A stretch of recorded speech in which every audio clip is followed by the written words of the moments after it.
The Lord is holy and worthy of our praise, especially in our family life. Sabi po nila, ang pamilya daw is the basic unit of society. Na yan ay pinakamaliit na grupo sa ating lipunan na pinakapwedeng asahan. It is our refuge, our breeding ground, source of strength and our anchor. But what if the family is ruined? Kung ang pamilya ay ganong kahalaga, pinagmumula ng ating lakas at siya ang ugat na kinakapitan natin, paano kung ang pamilya ay dysfunctional? Paano pag hindi ito umaandar, ito ay sira o kaya ay mayroong mga malaking mga kapintasan? Ito ang ating pag-aaral ngayon, how to ruin your family. Siyempre, hindi naman yun ang lesson natin. Baligtad dapat, how not to ruin. We will just approach it from a negative side. Paano nga ba sinisira ang isang pamilya? Ama namin sa langit, salamat sapagkat kayo nandito rin sa aming puso. Patawarin niyo po kami sa mga kasalanan namin, punan niyo mga kakulangan namin, O Diyos, at ngayon kausapin niyo kami ng masinsinan. Turuan mo kami, Panginoon, na siya sa atin ang aming mga sarili, ang aming buhay, lalong-lalo ang buhay pamilya, at kung ano ang papel na ginagampanan namin sa aming mga pamilya. Teach us, O God, how to live a family life that is godly, pleasing to you, and beneficial to us. Quiet our hearts, patahimikin niyo po ang aming puso, palakasin niyo po ang aming katawan, patalinuhin niyo kami, at ipaunawa niyo sa amin ang iyong karunungan. Lead us, Father. Teach us and use your servant only as your instrument. Let your Spirit protect us from all lies and falsehood, from works of evil men and evil spirits. Lead us. Take our praises and worship, O Lord, unto your throne. And we bring our offerings, we bring our gratitude, and now we ask you to bless us. Lead us. In the name of your Son, Jesus, we pray. Amen. How to ruin your family. Family life could either be heaven or hell. Konti lang yung nasa gitna na neither. Early childhood experience could make or break a child for life. Maraming mga tao sa kanilang adult years ang hirap mapakisamahan, ang hirap unawain, ang hirap pakitunguhan. Dahil yun pala, winasak ang kanilang pagkatao nung bata pa sila. Jealousy, inferiority feeling, bitterness, sometimes overcompensating, selfishness, and violence could actually characterize a person that did not grow up in a balanced family setting. Pagka lumaki ang bata na magulo ang pamilya, nagkakaroon ng mga behavioral disorders na kuminsan buong buhay at tumanda na lang, hindi pa maituwid.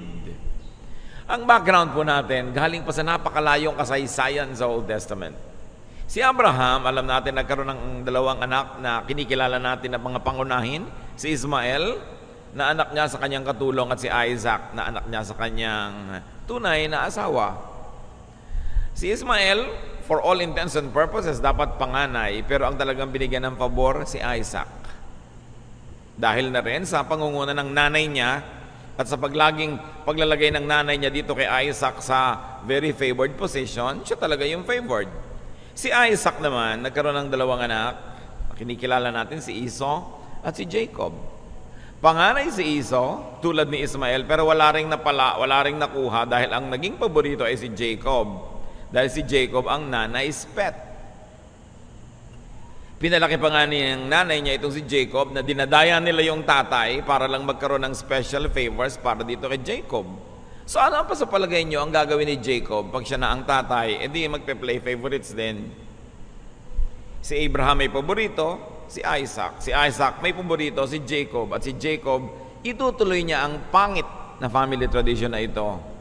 Sa katunayan, dalawa ang kanyang official wives, si Leah at si Rachel. Paborito niya si Rachel, si Leah, kawawa naman. At nagkaroon pa siya ng anak sa dalawa niyang katulong na babae na kaugalian ng unang panahon. 12 anak na lalaki, itong si Joseph ang paborito. Palibas at anak ng paboritong asawa niya na si Rachel.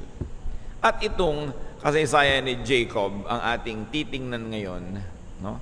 At ang kasaysayan nitong ang kanyang anak, si Jacob, kasi magkakaroon ng paborito na naman. We will be reading from Genesis 37, 1 to 11, the contemporary English version. Verses 1 to 2. Jacob lived in the land of Canaan, where his father Isaac had lived, and this is the story of his family. Bawat pamilya may kwento, at bawat pamilya may mga kabulukan na pinipilit itago sa mga likod-likod at gilid-gilid, at pinapalaki lang nila yung magaganda tungkol sa kanila. But this family was a very dysfunctional family, like the first family we meet in Genesis, the family of Adam. Dysfunctional sila. Hindi sila model. Kung meron silang modeling na dapat maging purpose ngayon, huwara ng hindi dapat tularan. So, Jacob was a winner in the favoritism contest over Esau, his brother. He would keep a family tradition of playing favorites, and in fact, he had a favorite wife and a favorite son. Genesis 37, 2 to 11, to our main story. When Jacob's son Joseph was 17 years old, he took care of the sheep with his brothers, the son of Bilhah and Silpha, who were the maids. But he was always telling his father all sorts of bad things about his brothers. So we are talking about Joseph, so-called the dreamer. Siya ay paborito ng kanyang tatay at mahilig siya laging magsumbong at manira sa kanyang mga nakatatandang mga kapatid. Verse 3, Jacob loved Joseph more than he did any of his other sons, because Joseph was born after Jacob was very old. Jacob had given Joseph a fancy coat to show that he was his favorite son. And so Joseph's brothers hated him and would not be friendly to him. One day, Joseph told his brothers what he had dreamed, and they hated him even more. Joseph said, "Let me tell you about my dream. We were out in the field tying up bundles of wheat. Suddenly, my bundle stood up, and your bundles gathered around and bowed down to it." His brothers asked, "Do you really think you're going to be king and rule over us?" Now they hated Joseph more than ever because of what he had said about his dream.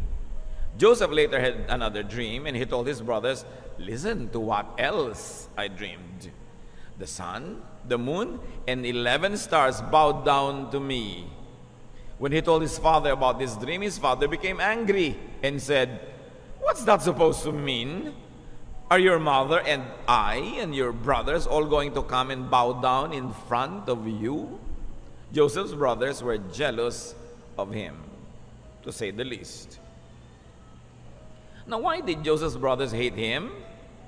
Because he was the obvious favorite. Sabi, sa dinami-rami ng anak ito, ang paborito, binigyan ng isang napakagandang jacket or balabal or whatever it is. Multicolored, ibig sabihin, mahirap gawin, kinukulayan pa. At ibinigay ito bilang tanda na talagang siya ang paboritong anak. Lalo namang nagalit, nainis at nagselos yung mga kapatid sa kanya. Parang hindi pa sapat yon na naginip pa ang Joseph na siya ang bida at yung kanyang mga kapatid ang mga supporting roles. Nadagdagan pa ng panaginip, pati mga magulang niya magbabaw na ngayon sa kanya. At siya na ngayon yung pinaka-maningning sa kanyang entablado. He was the obvious favorite. But why would the others hate him? Because every child wants to be loved. Every child wants to be the favorite of his parents. Bawat selos, every form of jealousy is a cry for help. Nagseselos, nagagalit, naninibugo ang isang tao bilang paghingi ng saklolo dahil sa palagay niya hindi siya nabibigyan ng sapat na pansin o pagmamahal o pag-ibig at dinadaan yun sa selos, dinadaan sa inggit. Every child is crying out for love, for affection, for attention. And every extra attention you give to a favorite is an attention you steal from those who are not your favorites. Kung ikay magulang, mga magulang, ang bawat dagdag na atensyon na ibinibigay nyo sa inyong paborito ay ninanakaw nyo sa inyong mga ibang anak na hindi nyo paborito. Because you have only so much love to give. So you steal from Peter to give to John. Napakalaking krimen at napakalaking kasalanan ng magulang to play favorites and to make it obvious. Kung minsan naman talaga sa loob mo, merong mas magaan ng loob, may mas gusto kang kasama, mas magkamukha kayo na ugali o mas magkamukha kayo ng nunal, so siya ang paborito mo, pero para ipakita mo pa yon in an obvious way, magulang ka, dapat minamahal mo lahat ng iyong mga anak. Ang unang-unang sumisira sa anak, magulang eh. Hindi naman kabarkada, magulang muna. Pag hindi pinalaki ng tama, hindi pinalaki ng balanse at hindi minahal ang bata, nagkakasira-sira ang kanyang karakter. Every child wants to be a star. Pag isa lang yung ginagawa niyong star, di ba? Unloved and underloved children grow to become love-hungry adults. Kaya yung mga batang lumaki na walang pag-ibig ng tatay, buong buhay naghahanap ng papa. Kasi kapos siya ng papa nung bata pa siya. Kaya kung minsan anak na babae yan, lumaking walang ama, walang nagmamahal, kaya lahat na lang ng mukhang tatay sa paligid naging boyfriend. Kasi naghahanap ng papa. Di ba? Kung minsan nga lalaki na yung anak, hindi rin minahal ng lalaki. Pag laki ni lalaki, naghahanap din ng papa. Kasi hindi pinapa ng tatay niya. Tapos magagalit yung tatay, ang laki ng pagkukulang niya, kaya naging ganun yung anak niya. Napakalaki ng responsibilidad ng magulang. Hindi sapat na nag-meet yung sperm and egg ay may anak ka na. No? Madaling maging magulang, pero hindi madaling maging magpaka-magulang. It's easy to become a biological parent, but to be a father, a mother, it is a serious vocation. Now, how to ruin your family? Jacob, father, mother, lolo, lola, play favorites. Yan ang garantisadong paraan para wasakin yung pamilya nyo. At yan lang ang focus natin today on ruining the family, although there are many ways. Favoritism. Ignore and belittle all the others. Kailangan gawin mo pang obvious. Make it obvious. Ipaghalandakan mo sa lahat na ito yung paborito mo. Ito yung may lakad, itong batang ito isama mo. Pag birthday niya, maraming handa. Sa birthday ng iba, wala. Pag may bibiling ka, laging special yung sa kanya. Pag may pasalubong sa kanya lang, gawin mo yan. Garantisado, you will ruin your family. And encourage your favorite to offend his brothers and sisters. Siyempre, si bata naman, lalaki ang ulo, magiging mayabang. Sige pa, palakihin niyo pa ulo, payabangin niyo at kawawain niya iba niyong mga kapatid. I-display niyang kumakain siya ng pagkasarap-sarap na tsokolate. No? Habang nakatingin lang yung mga iba niyang mga kapatid. Pag matutulog kayo, lagi niyong itabi. Pag maglalakad kayo, hawakan niyo pa yung kamay niya. Yung iba, hayaan niyo nang mabundol-bundol ng mga tricycle. Hindi niyo naman paborito eh. Dote on your brat. Because every kid can be a brat. Especially when encouraged.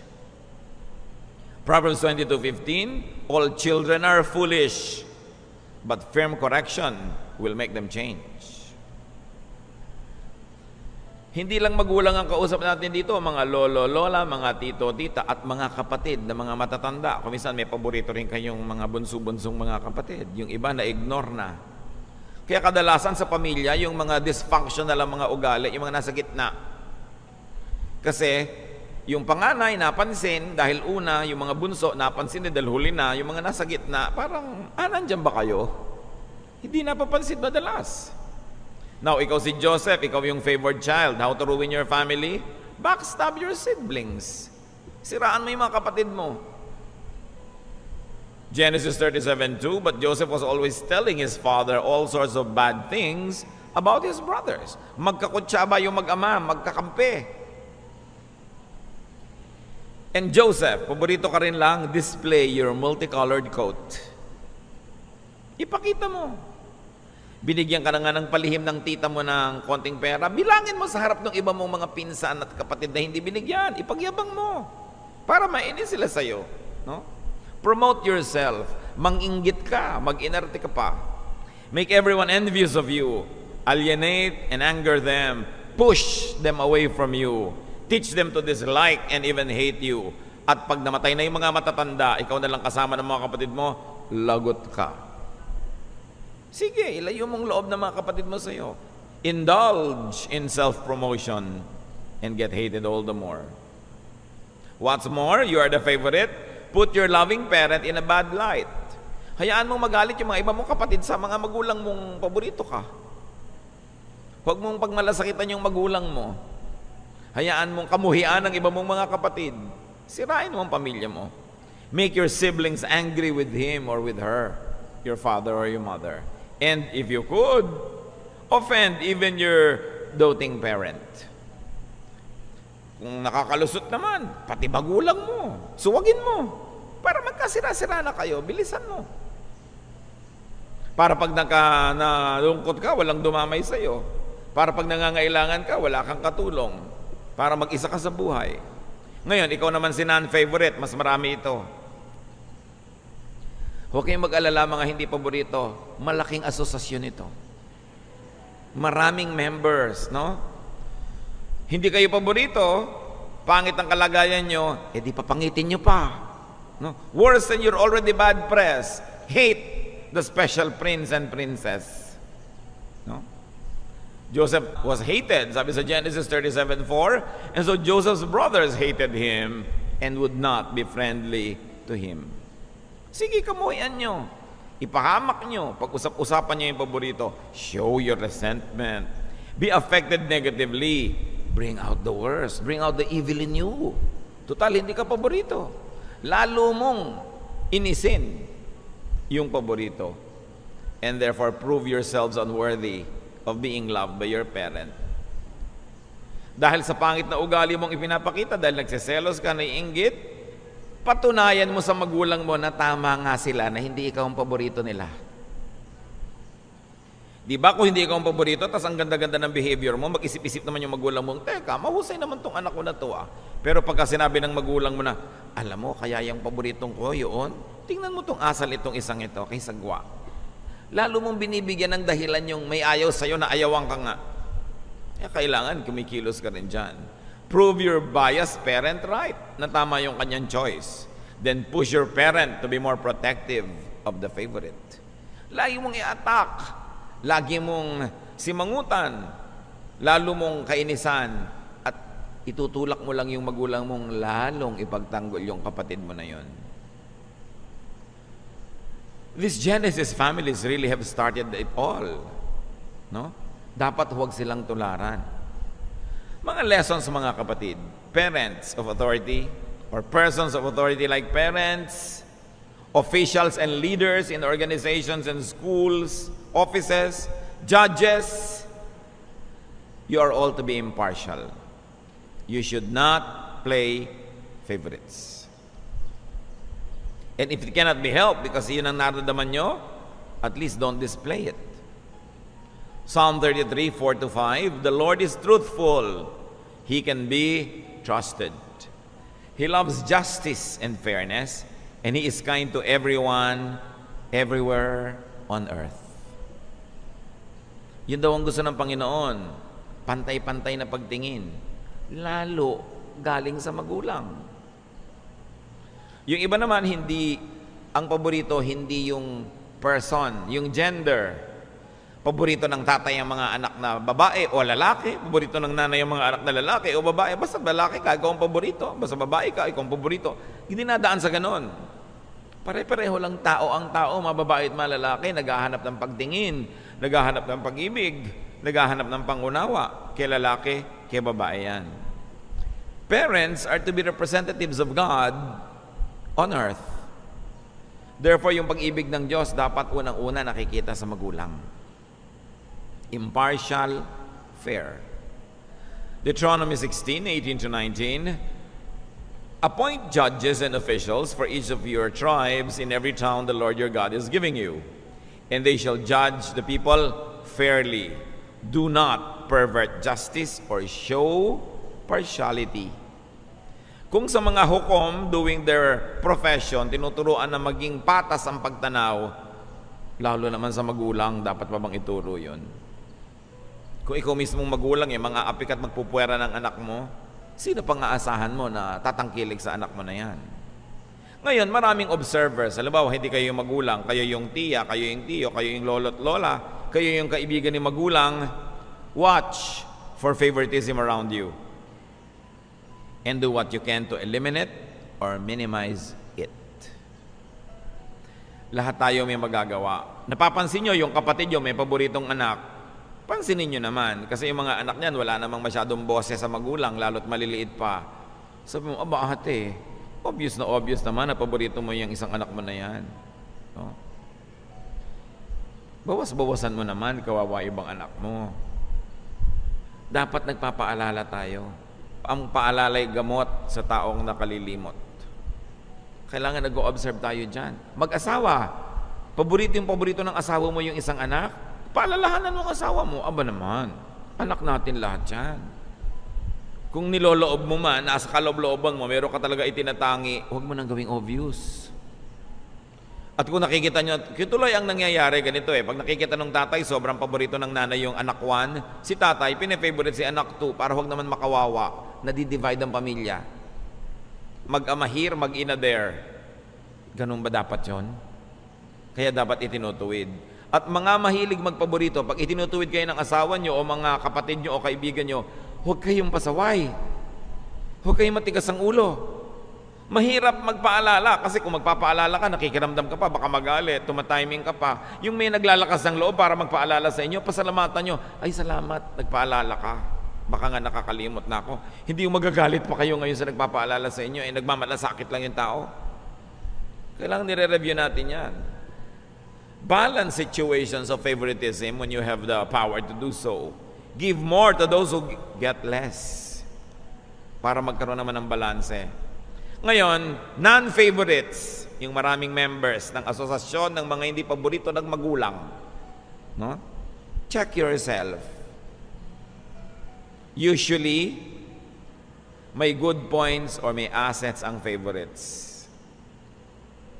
Usually, binubulag tayo ng inggit, ng selos. Hindi na tuloy natin nakikita ko minsan, tama naman pala yung magulang ko na favorite si ate o favorite si kuya o favorite si nene. Non-favorites have common denominators. At huwag kayong magagalit, ha? Mga non-favorites. Marami sa mga non-favorites, usually talaga unnice, unpleasant. No? Maaskad ang mga ugali. Mahilig manimangot, mahilig magreklamo, ayaw sumunod sa utos, matitigas ang mga ulo. Hindi lahat, pero marami. Dahil bakit naman? Anong dapat nyong gawin para yung sarili nyong magulang hindi kayo magustuhan? Surely, you're very successful in destroying yourself. Pero mo sarili mong magulang, di ka gusto. Huwag tayong laging magtampo, huwag tayong laging magalit. Mag-isip-isip ka, ba't kaya ako ayaw ng magulang ko? Ba't kaya hindi niya ako gusto? Ba't pag may lakaran, ayaw akong isama? Diba? Baka naman mamaya, yung nanay mo medyo mahilig magpostura, tapos yung sasama ka, mukha kang basahan, hindi ka nga isasama. Ibabagay mo rin siyempre doon sa gustong i-project ng pamilya nyo na image, kaya naniniwala ka doon kaya hindi, kung gusto mong kasali ka. Meron naman walang good manners and right conduct. Isasama sa mga handaan para ka nagsama ng kambing. Kinain na pati plastic. So hindi ka na isasama uli. Meron naman talaga mga anak, uutusan mo, bukas pa susunod, dadabog-dabog. Hindi mo na tuloy paborito. Ang lagi mo nalang uutusan yung palasunod. So, huwag muna kayo magtampo ha, mga hindi paborito. Manalamin muna kayo. Para maisip nyo kung bakit hindi. Kasi usually, bulag na bulag tayo sa mga sarili nating kapintasan. Non-favorites are usually trying too hard or unnatural. Nakita mo, ay may kapatid ako, paborito ng nanay ko, lagi naka-red. Magre-red ka rin para maging paborito ka. May mga ganun ginagaya mo yung mga kilos, mga asal, mga paborito, hindi ka naman likas sa'yo, lalo ka lang tuloy nakakainis tingnan. No? Kasi hindi naman bagay sa'yo. So, trying too hard, kinokopya yung favorite o yung star. No? Sabi nga nila, don't be a cheap, trying hard copycat. Be original. Para kung ano yung likas sa'yo. Marami mga non-favorites, hindi nila ito tatanggapin, pero abrasive and offensive. Minsan ang lalim, hindi mo malaman kung anong iniisip. Ang layo-layo ng tanaw, pakikiramdaman mo pa, huhukayin mo pa yung loob para mo malaman. So, water follows the path of least resistance. So, the parents will now gravitate towards those who are easier to deal with. Marami pa sa mga hindi paborito sila yung jealous and hard to be with. Hindi lahat. Meron talaga biktima ng mga kamalian ng magulang. Pero meron naman talagang sila ang nagtuturo sa marami na huwag mo kong gawin paborito. May ipinagmamalaki pa nga, alam nyo, madaming taong naiinis sa akin kasi nakakainis ako. Walang biro, may mga kilala akong ganyang tao, ipinagmamalaki pa nila. Sabi niya, alam mo kung anong gift ko? Manginis. Bakit nga ba may taong gano'n? Hindi ka naman inaano, naiinis ka na. Oh, nandun lang siya. Ba't mabigat ang dugo ko sa taong to? Hindi ka naman inaano. Kasi usually yung vibration na nanggagaling sa kanya, yung energy, negative. Yung spirit mo ngayon, beyond words, beyond reason, naiintindihan yung vibration na yun, kaya lumalayo. Kaya sa malayo, loob ko dyan. Hindi ko alam kung bakit. Hindi naman mahalaga yung alam, ang mahalaga yung nararamdaman. Kaya tayo may pakiramdam. Kasi yung alam, nakakadaya ko minsan yan eh. What you know can deceive you. But seldom yung sinasabi ng spirito mo, yung discernment. So kung hindi ka paborito, ask, ba't kaya hindi ako paborito? Anong ugali ko ang taliwa sa general na ugali ng pamilya? Anong pamamaraan ko? Anong sistema ko? O bakit kaya ako laging nakakainisan? Sa simula, pag bata ka, kung minsan ipagmamalaki mo pa yan dahil yan ang distinction mo, pero pag matanda ka na, makikita mong napaka-disadvantageous na nakakainisan ka. Why? Because to succeed, we all need help. And people help those they like. And if people don't like you, they don't help you, you don't succeed. Kaya mahalaga yung ginagalang din natin yung sensibilities ng iba. How to ruin your family? Any family? Try favoritism. You don't have to try too hard. Success is so easy to attain. Because favoritism hurts the non-favorite. Magre-rebelde yan, aalma, lilikha ng gulo. It also hates the one playing favorite, the magulang, kasi makakainisan siya ng mga hindi niya paborito. But it also hurts the favorite because it alienates everybody else from them. Lahat lugi. Akala nyo ba, ginagawa nyo ng pabor yung anak nyong paborito na sobrang yung ninenene, sobrang yung bine-baby? Nakakainisan siya ng iba. Kaya kung may anak kayong maingay, halimbawa, dito sa church, may anak kayong malikot, walang ginawa ko yugyugin yung silya ng katabi nyo. Kanina nakapusod, ngayon nakalugay na. Kasi kakakalug ng anak nyo sa kanyang silya, no? Nakalug na. Buti na lang, hindi pala niya kinalug yung gamot na ininom niya kaninang umaga. Kinalug ng anak nyo, nakalug na rin sa loob ng tiyan niya yung gamot. Alam niyo yon? Muhing-muhi sa anak nyo. Kung pwede lang niyang ganunin yung mukha ng anak nyo. Pero kasi sister and brother nakatingin, pero yung kaluluwa niya, ang totoo, sinasakal niya yung anak nyo. Mahal niyo yung anak nyo, sampigahin yung kote, pak! Yung malakas, yung nakakakita siya ng mga bituin. Magbe-behave yan. Pag nag-behave yan, maaawa pa yung mga tao, sasabihin pa sa'yo, huwag mo namang ganyanin yung bata. Pero subukan mong magpigilan, payaan mo lang, muhing-muhi ang lahat sa kanya. Mga magulang hindi marunong akala nyo yung bine-baby nyo yung anak nyo, good for her. No, tinuturuan nyo everybody else na mainis sa bata. So kung talagang ang likot, ilubog nyo yung mga kuko nyo sa kanyang braso, dito ka. Huh? Hindi hinahayaan nyo siyang magpiko, magbanding body dyan, magtubang preso sa paligid. Muhing-muhi. Pag tuwing umaga, sabi ni eto na naman yung batang impacta. No? Gusto nyo ba ganun? Yung mga magulang bulag akala nila ang ganda-ganda ng anak nila, nakakatuwa, pero sila lang yung natutuwa. Huwag niyong hahabaan ng ribbon, baka makita nyo nakabigti sa isang sulok. No? Binigti ni sister. No? Dahil ang anak nyo, brat. So, sa pagmamahal mga magulang, don't give to Peter by stealing from John. Anak nyo lahat yan. Every child is entitled to love. Kailangan, binibigyan nyo. Hindi katulad ng malaking-malaki na sasabihin pa ni Maricel Soriano, inagaw mo ang lahat sa akin. Di ba? Ganyan yung mga ibang magkakapatid. Inagaw mo na ang pagmamahal ng tatay, inagaw mo ng nanay, pati lumang piano, naagaw mo na. Sa'yo na lahat. So yung mga tao, bitter. And usually, children who grow up like this, ang hirap makasama buong buhay kasi lagi naghahanap ng pag-ibig, lagi naghahanap ng make-up from other people. Usually, ang nagsasuffer ito, yung mapapangasawa. Bago kayong magpakasal sa isang tao, tingnan nyo, ano ka ba? Battered child ka ba? Hindi ka ba minahal ng magulang mo? Binugbog ka ba? Lahat-lahat. Kaya nyo sinasabi yun, hindi para siya rejectin, para alam nyo kung paano siya mahalin. Para mapunan naman. Ngayon, kung kayo yung inapi-api ng mga pamilya nyo, mga kapatid, huwag nyo namang gantihan yung napangasawan nyo. Na lahat ngayon naman sa mga ugali ninyo, pagpapababy nyo, sa kanya nyo gagawin para makabawi kayo sa hindi nyo natanggap sa magulang. Huwag nyo naman sisingilin din si Peter sa utang ni John. Kailangan, lahat tayo magbabalance. Kaya sa mga school, ayoko nyo mga contest, yung lagi nalang may winner.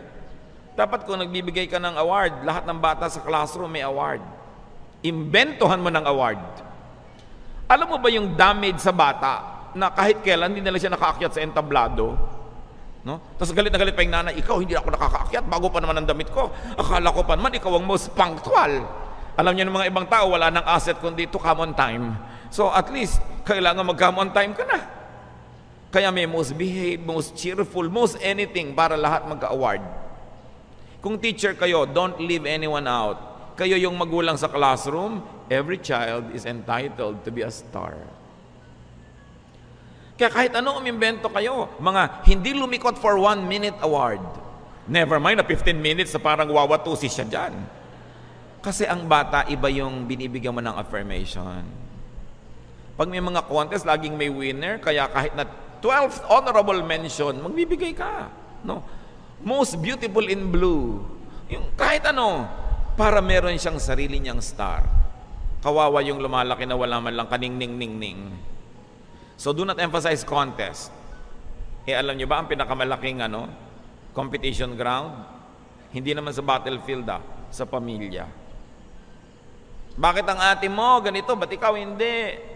Ba't ang kuya mo ganon, ba't ikaw hindi? Hindi nyo lang alam what damage you're doing when you compare your children unfavorably with the other brothers and sisters. So emphasize unique and individual gifts. Because according to the Bible, everybody has a gift from God. Magulang kayo, hanapin nyo yon. Hindi yung isa lamang yung gino-glorify ninyo na asset ng mga anak nyo. So guilty parties, mga mahilig magpaborito, repent. The end is at hand. No? Make up. Kung na-realize nyo ngayon, oo nga pala, nagkulang ako, it's not too late. Mag-make up kayo. Yung mga nagsisimula pa lang, remember this. Don't play favorites. Ganyan din sa mga amo sa mga opisina, mga manager, mga supervisor. Be fair. Every position of authority is God-given. And you're supposed to use that power to be like God, loving, nurturing, encouraging. No? Ngayon, mga beneficiaries of favoritism, make it up to the losers. Kung lagi kayong binibigyan ng nanay nyo ng special, kung ayaw ng nanay nyo ibigay doon sa iba nyong kapatid, pag talikod niya, i-share nyo. Kayo na yung mag-balance. Huwag nyong konsintihin yung mga nagpapaborito sa inyo dahil komo lang kayo nakikinabang. Then be an agent of God's love and balance things. Kayo na mismo yung mag-distribute. Hindi sa inyo lahat. Victims, wala kayong choice. Forgive. Because it's the only way you can be free from a terrible childhood. Pag hindi pa kayo nagpatawad, bihag pa kayo ng mga pangit na nangyari in the past. The only way to be free is to really forgive. So forgive because you're godly. And if you are not that godly, forgive because you're intelligent. Because it sets you free. Patawarin nyo na, maybe your parents acted in ignorance. Maybe yung mga paborito nyong kapatid were young, so hindi nila alam how to balance it. At kung kayo ngayon, among all your family members ang na-expose sa Bible, kayo yung nakakilala sa Panginoon, of course, kayo yung binigyan ngayon ng maraming spiritual blessing. Anything and everything is possible with God. He who is in Christ is a new creation. The old is gone. The new has come. Huwag niyong hayaan na yung dati niyong pagkatao noon na inapi-api, na gustong maghigante, yung bitter, yung laging galit, siya pa yung manaig ngayon. Binigyan na kayo ng Diyos ng kapasidad na maging bago. Huwag niyong sayangin yon, magbago. Dahil pwede. Baguhin yung attitude. Patawarin yung mga nagkamali noon. Begin again. Have a new life. And never continue this bad tradition into the next generation. Kung kayo na yung magulang, kayo yung magiging magulang, putulin nyo na ang curse na yan. Marami kasi pinalaki ng ganon sa violence, tapos hindi nila napapansin sila ngayon violent parent na rin. Kasi mga kapatid, pag hindi natin ito lubos na binigyan ng pansin, you will simply become like your father or mother. Genetics, culture, no? Nurture, the way you were raised, family tradition will always be on automatic. If you don't do anything on manual, the automatic will take over, you will become like your parent. So kung meron kayong mga ugali ng magulang yung hindi nyo gusto, hindi nakabuti sa inyo noon, manalamin kayo, baka kayo na yun ngayon. At tanggalin nyo yan. For the sake of your children and for your sake. And for the sake of your faith in the Lord. Kasi pwede naman yan ang pinakamaganda dyan. Pwedeng maiba ang lahat. Pwedeng magbago. And we can do all things through Christ who gives us strength. Huwag tayong maging victim forever. Marami sa atin yan, victim. Lalo sa Pilipinas, basta 8 kayo magkakapatid, 7, no? Yung nakaraang generation, ngayon mga 3, minsan 2, minsan nga 1 lang nga, hindi ka pa ikaw paborito eh. No, talaga sobra ka namang minamalas niya. Kaisa-isa ka ng anak, hindi ka pa paborito. At least, alam mo, isipin mo, mahalawan ako ng Diyos. Diba? At ang Diyos, marunong magmahal yan sa akin. Pero huwag niyong gawin nyo na empty comfort, kasi yun ay totoo. Kaya may Diyos. Lahat ng pagkukulang sa atin ng tao na dapat sana pumupuno sa atin, pupunan niya ng Diyos. Pero ialay natin ang ating puso, punuin natin ang puso natin ng Espiritu ng Diyos, and there will be balance. Then learn, improve on yourself, and improve the next generation. Maraming ugali ang mga pamilya hindi maganda, but you have to be conscious para hindi na bumalik at magpaulit-ulit pa. Ama namin, alam nyo kung sino-sino sa amin dito ang mga biktima ng favoritism. Alam nyo rin kung sino ang guilty of practicing it. Alam nyo rin kung sino yung mga nagiging paboritong nagbe-benefit. Turuan nyo kaming lahat, Panginoon, na balansehin ang mabuhay pamilya. Turo mo sa amin yung pamamaraan nyo na makatao, mabait, mabuti, mapagmahal. At sa lahat, lalong-lalo na ng mga naging biktima na ngayon ay mga anak mo na, turuan mo kami, Lord, to forgive, to forget the past, and to learn from it. Na maging mas mabuti kaming mga magulang kaysa yung mga magulang namin ay naging mabuti sa amin. Turuan mo kaming kopyahin yung magaganda nilang ugali at putulin at huwag nang ituloy pa yung hindi magaganda. Lalong-lalo kaming nakakilala sa iyong anak na si Jesus. Mas may kakayanan kami na baguhin at pagandahin ang buhay. Teach us. Magbulay-bulay tayo mga kapatid. At lalong-lalo yung may mga hinanakit sa mga magulang, mga galit dahil hindi kayo naging paborito, inggit at selo sa mga naging paborito, huwag kayong aalis sa inyong kinakalagyan nang hindi kayo nagpapatawad. Inipon tayo ng Panginoon para tapusin na yan, burahin na, alisin sa ating buhay, para gumaan ang ating puso at maging handa tayong tumanggap ng maraming pagpapala. Let's bow before the Lord. Sino man sa inyo ang merong sama ng loob dahil hindi kayo naging paborito, ask God to give you grace and you forgive now. Decide in your heart to forgive. Set these people free from your anger and from your bitterness, and you will also be set free. At lahat ng guilty of practicing this, seek forgiveness from the Lord, and from now on, make up for it. Let's be alone with the Lord. Oh God, bless your people. Kung anong kulang, kung anong sobra, balansehin niyo po kami. Let's spend some time in quiet meditation before the Lord.